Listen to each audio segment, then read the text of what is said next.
With things seemingly back to normal, including street parties, boat rides, carnival events, and other mass crowd activities, on Wednesday, St. Lucia's Chief Medical Officer, Dr. Sharon Belmar George, sought to remind the public that COVID-19 was still very prevalent, with St. Lucia recording 492 active cases as of that date.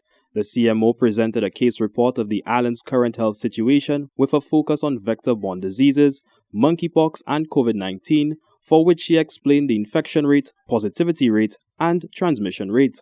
The daily infection rate for the last 7 days is 28.3 per 100,000 population per day, with a 29% average testing positivity rate and a transmission rate of 1.3. We have noted a total of 370 COVID-19 deaths.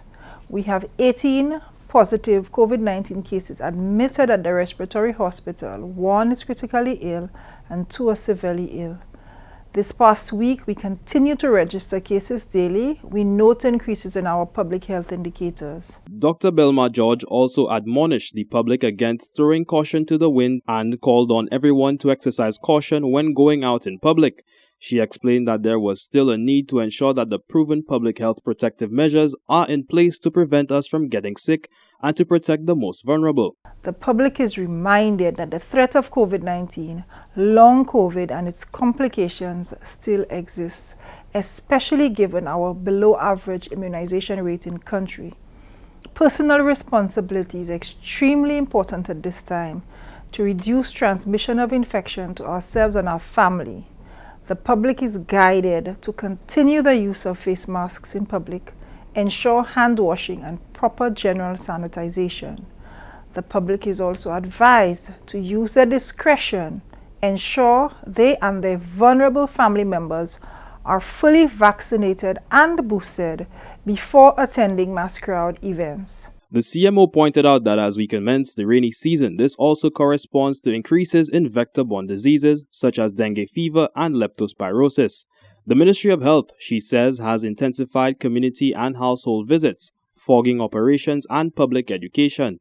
The public is also asked to play their part by inspecting around their households and communities for mosquito and rodent breeding grounds. Dr. Belmar George went on to say that the Ministry of Health is closely monitoring the multi-country monkeypox outbreak globally and has increased surveillance and put measures in place to manage in country. Since May 13, 2022 to June 2, 2022, 780 lab-confirmed cases have been reported from 27 member states not endemic for monkeypox.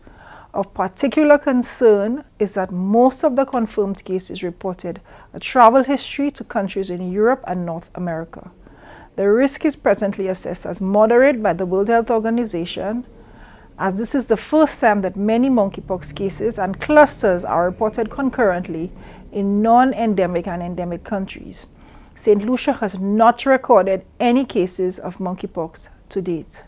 The signs and symptoms of monkeypox include rash, fever, enlarged lymph nodes, back pain, and muscle pain. Testing for monkeypox in the region is facilitated through the Caribbean Public Health Agency, CARPHA. With summer being a busy season for traveling and as events continue to open, including the return of St. Lucia Carnival, health authorities here remain extremely cautious and guarded as the country with its fragile economy cannot afford another outbreak of any disease or illness at this time.